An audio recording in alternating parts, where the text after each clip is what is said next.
Hello, Rob here from the Flanagan Homestead. I want to talk about trying to keep my chickens and my goats safe, and I'm going to have some sheep here soon. And I've had some predator attacks recently, especially last summer and through this winter. And I'm trying to do something to help keep them safe. So I'm going to tell you something that I'm trying to do right now. And I don't know if it's necessarily making a helping, but I'm not losing any animals recently. So maybe it is, maybe it isn't. Let me know what you think.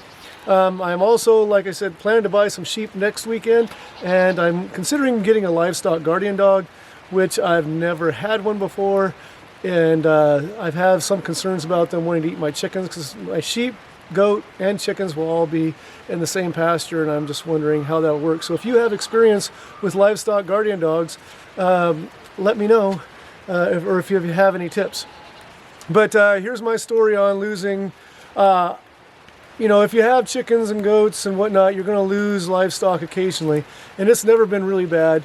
The most scary one was I had some big goats, and a cougar came in and took a goat, and probably a 150-pound goat, and jumped over the fence with it, and over the second fence, and then just ran off through the woods with a fairly large goat. That one is rare. We very rarely have problems with cougars here. But the thing that we do have problems with significantly, raccoons and possums at night, and coyotes are coming in to try to get my chickens and goats. And so I had a lot of loss last year. So I did set some traps down along the fence line. I found some holes that the coyotes were getting underneath and coming in and trying to get our chickens, and actually our small goats too. And so as I was setting the traps, one of my friends that recommended the trap, that knows much more about trapping than me and everything, I was telling him I set the traps and everything. He goes, well, he's like, well, what did you do to hide your scent, to prevent from getting scent all over it? Because now that you've been kneeling on the ground there and holding on to the post and working this, your scent is there. And those coyotes won't be back for a month. They'll stay away for a long time. And I thought, well, bummer, I'm not going to get them in the trap. But two, if the coyotes stay away, great. And so and it turns out true to form. It was probably about 6 weeks, maybe longer than that, before there's any action in the traps, and we took care of some animals there. But I was like, well, if it's true that my scent being down where they want to come in is going to keep the coyotes away because they know that I want to eliminate them, maybe getting my scent out there is going to be more helpful. So for the last several months, I've been, as I'm doing my chores and feeding, sounds weird, but I've been peeing on fence posts and making sure I'm handling fence lines and whatnot. And even more recently, I've been taking shirts. I have a bunch of t-shirts that I use for work shirts. I'll wear them for a day, maybe two, get my scent on them, and I'm hanging them up. I'm not a bunch of them.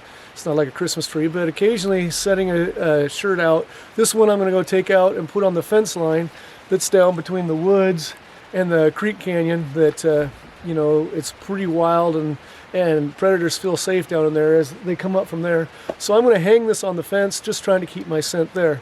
And so since I've been putting my scent out there, I haven't had a loss of animals.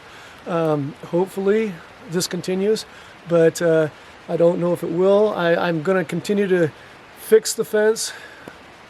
I do have a chicken run door now, so the chickens come in and the door automatically closes behind them at night so that they're safer that way. But anyway, let me know if you think this is going to continue to be successful, or if I need to take more measures. And if you have insights on livestock guardian dogs, I'd love to hear it in the comments. Here, this will give you a better idea of what I'm talking about. You can see the goats up there, the chickens, and there's a blue shirt there. That's one of my shirts I left there the other day. But this is the problem area. You get down this hill, and you get below this hill, I can't see predators coming up from the house, and then they get down in the creek canyon, and they come up from back in the woods there, and they find a hole, and come and get my animals. So here's an example of what I'm trying to do and hoping to accomplish. I'm out on the fence line between my pasture and the barn up the hill that way, and just the canyon and woods where the predators run. I'm just going to hang my shirt on the fence for right now. Different predators work their way along the fence here trying to find their way in, so I'm hoping the scent will help discourage them.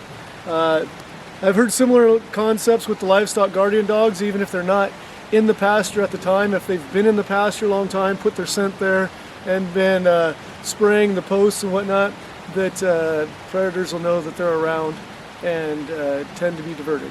So hopefully the scent works.